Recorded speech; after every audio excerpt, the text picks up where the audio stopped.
Wow! পাগলের মতো দেখাচ্ছে না?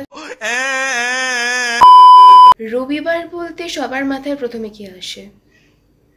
মাংস, তাই তো? ইয়েস, রবিবারের লাঞ্চ। আর রবিবারের লাঞ্চ মানে চিকেন বা মাটন থাকতেই হবে।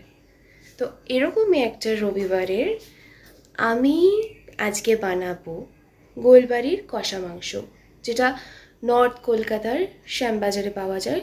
যারা বাঙালি তারা তো জানবেই, ভীষণ ফেমাস একটা ডিশ, কলকাতার ডিশ, যেটা একটু ডিফারেন্টলি তৈরি করা হয়।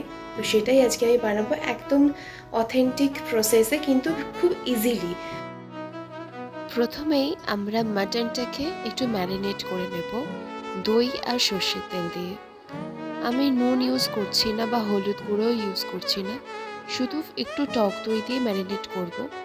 এটা যদি একটু পেঁপে, মানে পেঁপেটাকে একটু ঘষে, একদম কাঁচা পেঁপে, একটু পেঁপে ঘষে বা বেটে দেওয়া যায় তাহলে সফট হয়।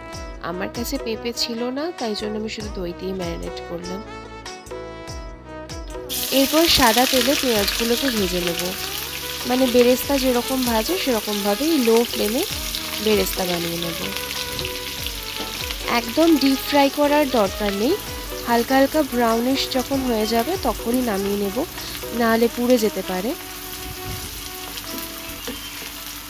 বেরেস্তা অ্যাকচুয়ালি যদি বেশি ফ্রাই করে নেওয়া হয় তাহলে ওটা নামানোর পরেও কালার চেঞ্জ হতে থাকে। তো সেই জন্যই একদম যাতে ব্ল্যাক না কালারটা হয়ে যায় এরকম অবস্থায় নামিয়ে নেব। এরপর এটাকে পেস্ট করে নিতে হবে। এখানে 4টে মেন জিনিস লাগছে। 1 নম্বর হচ্ছে পেঁয়াজ বেরেস্তা বাটা, বড় এলাচ আর লিকার চা। আমার কিরম পাগলের মতো দেখাচ্ছে না চুল টুলগুলো? আমার কিরম বাড়িতে পাগলের মতোই লাগে।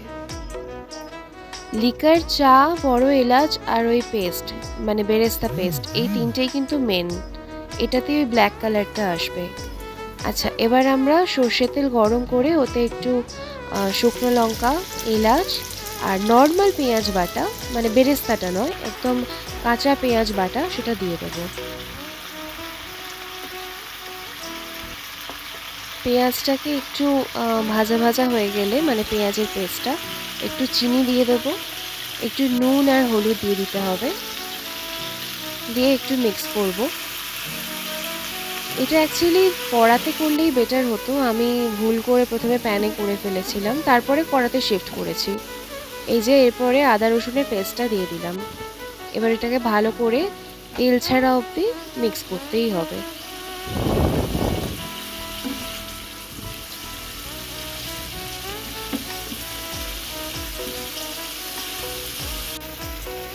এই স্টেজে আমি গরম মশলাটা দিয়ে দিই, কেননা গরম মশলা লাস্টে দিলে আমার ভালো লাগে না, মানে আমার পার্সোনালি ভালো লাগে না, তো ওই জন্য আমি মিডলেই দিয়ে দিই। এরপর আমি একটু জিরে গুঁড়ো দিলাম, কাশ্মীরি লঙ্কা গুঁড়ো দিচ্ছি, নর্মাল লঙ্কা গুঁড়ো দিচ্ছি না, কেননা শুকনো লঙ্কা দিয়েছি, ওর একটা ঝাল আছে, আর বেশি ঝাল হলে খাওয়া যায় না, তো তাই জন্য শুধু কাশ্মীরি লঙ্কা কালারের জন্য। কিন্তু এটাতে কোনো ম্যাটারও করবে না কাশ্মীরি লঙ্কাটা, বিকজ এটা কালো হয়ে যাবে, পুরো রেডিশ কালার তো হবে না। এই যে দেখুন তেল ছেড়ে গেছে। এরপর এই বেরেস্তাটা আমি দিয়ে দিচ্ছি, মানে বেরেস্তা যে পেস্ট করেছিলাম ওইটা এবার দিয়ে দেব।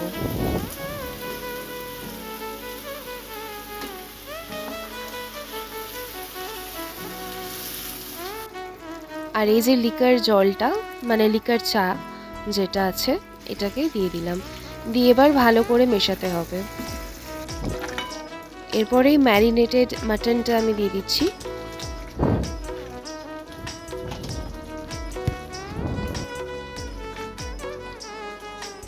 বেশিক্ষণ কষাইনি আমি, কারণ আমি যেটা বানাচ্ছি সেটা খুব ইজিলি বানিয়ে দিচ্ছি, মানে অ্যাকচুয়ালি যেরকমভাবে অনেকক্ষণ ধরে টাইম নিয়ে বানাই সেটা আমি করব না, আমি ইজিয়েস্ট প্রসেসে দেখাচ্ছি।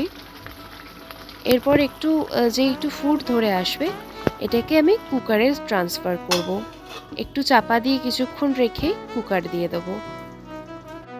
এবারে মাটনটার একটা হ্যাক হচ্ছে যে ফার্স্ট কি করে হবে, এই যে মশলাটা কষলাম মাটনটা দিয়ে একটুখানি, এবার মাটনগুলোকে তুলে নিতে হবে। তুলে নিয়ে প্রেশার কুকারে 5-6টা সিটি দিয়ে একটু কমিয়ে রেখে দিতে হবে। তারপরে মাটন যেই গলে যাবে মাটনগুলোকে নিয়ে গ্রেভির সাথে তারপরে কষাও, মানে যেটা অনেকক্ষণ ধরে স্লো কুক করে প্রায় 1 ঘন্টা 2 ঘন্টা লেগে যায়, সেটাকে আমি একটু কম টাইমে করে ফেলবো, এটাই হ্যাক। এবারে কুকার থেকে আমি নামিয়ে নিয়েছি, নামিয়ে একটুখানি শুকিয়ে নিতে হবে, যেরকম হয় আর কি গোলবাড়ির মাটন, একটু ড্রাই ড্রাই। ব্যাস আমাদের মাটন কষা রেডি। দেখেছেন কালারটা কি সুন্দর এসেছে। সামনে থেকে তো কালারটা আরো বেশি বোঝা যাচ্ছিল।